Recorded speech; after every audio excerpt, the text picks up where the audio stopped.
I'm Matt Higgins, and this is Professor Cage. We're going to be discussing the 1968 Baltimore riots that followed Martin Luther King's assassination. Professor Cage, when you think back to the riots, what is the first image or memory that comes to mind? Oh, what comes to mind is that Saturday night two nights after Martin Luther King was assassinated, how there was a gathering not too far from my neighborhood. And being on the third floor, I could see like quite a distance, and then seeing this fire start. Okay, somebody started burning. I believe it was a warehouse, and I knew then that that was on. What neighborhood did you live in, Professor Cage? Hey, I lived in an area called Upton.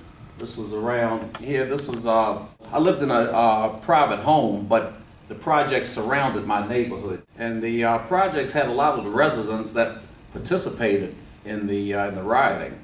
Now you were 13 years old at the time of the riots? Yes, 13 years old, 8th grade at Booker T. Washington Junior High, well now Booker T. Washington Middle.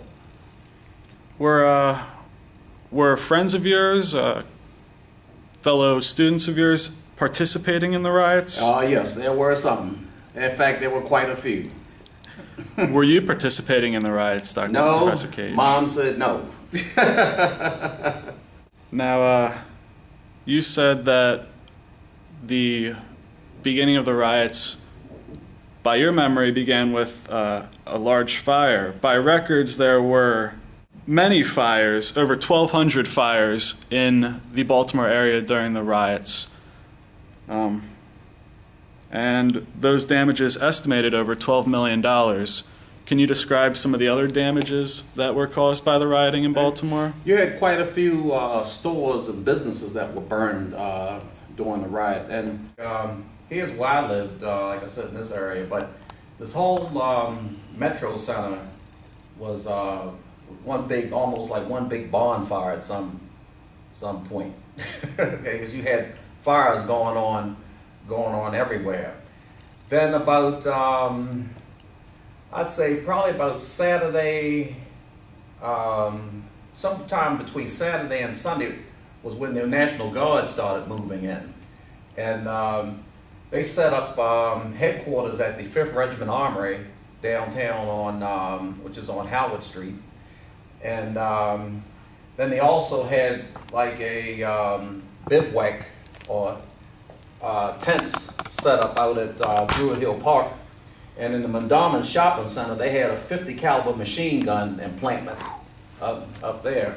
They also had the downtown Baltimore, what we call the Central Business District, had that cordoned off real well during that time. They and then what really comes to memory is Sunday. The Sunday was really significant, because that's when they really started imposing a curfew. Okay, first they announced that the curfew was going to be 7 p.m. Everybody had to be off the street, and then activity started. They had little pockets of things, activity happening. And then they moved the curfew to 7 o'clock. From 7 to 6 o'clock p.m. And then they cut it down to 4 p.m. And that really set people off, because it seemed like as soon as the clock struck 4, that's when we heard all this noise outside. So I go out front. Naturally, my mom was about right behind me, seeing where I was going, and just saw it looked like the projects had emptied, and everybody was converging on the store up the street that was run by. It was a Jewish store. Like Jews had owned most of the businesses in the neighborhood. They just went in there and just tore the place up. They had one of my friends up the street.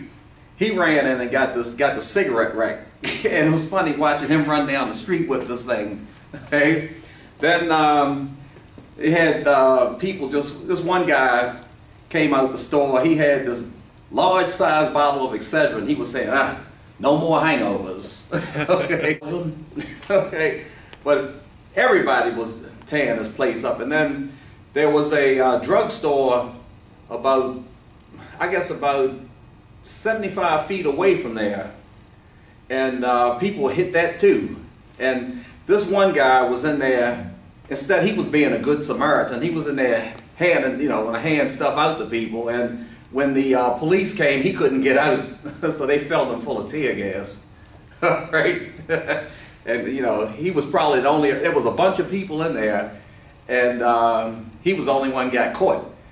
And interesting times.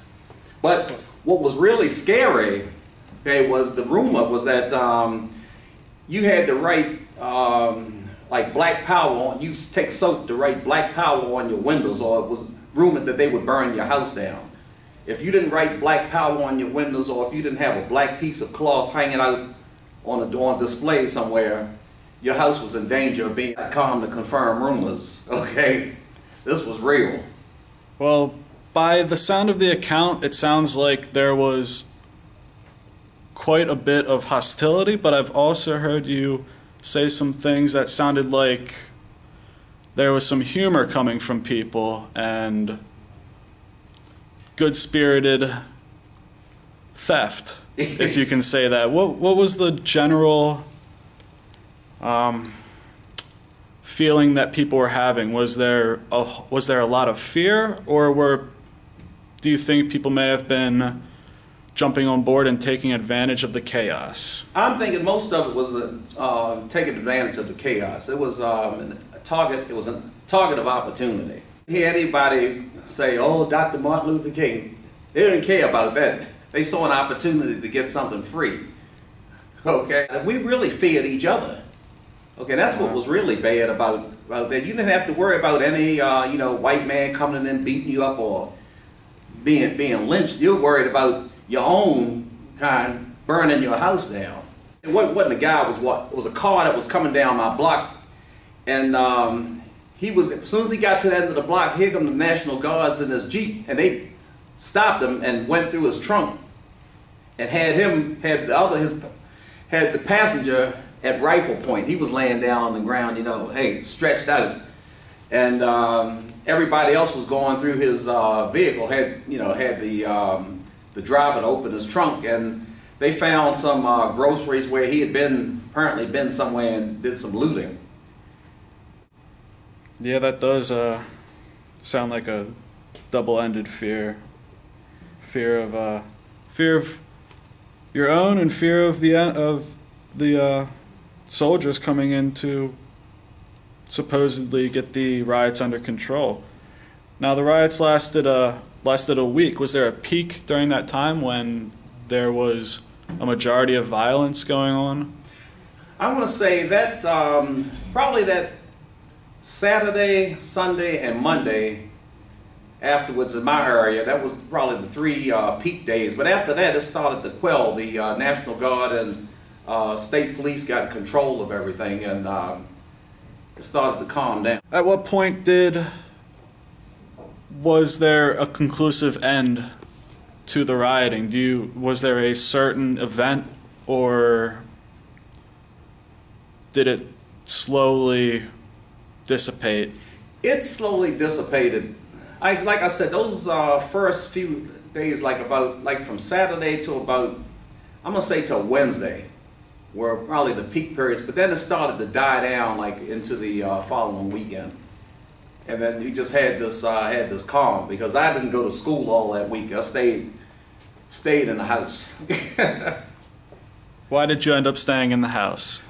Well, one is I didn't know what was going on. Mom, for one reason, okay, you're not going out there in that, all right? And then it was just that fear. You just never knew what was happening, because they heard rumors of people getting just attacked, okay, and things like that. And there were 7 deaths in the week of the riots, so that's a big fear, I'd suppose. Or yeah, I'm thinking you've probably had instances where people got trampled. Everybody trying to get into a store to get goods, and you have that kind of mass chaos. Yep, and there was one gunshot death, and the shot was not fired by a National Guardsman or a policeman. It was actually 2 civilians that one ended up shooting the other. So yeah, I seem to recall that. vague, but I do recall some incident where somebody got shot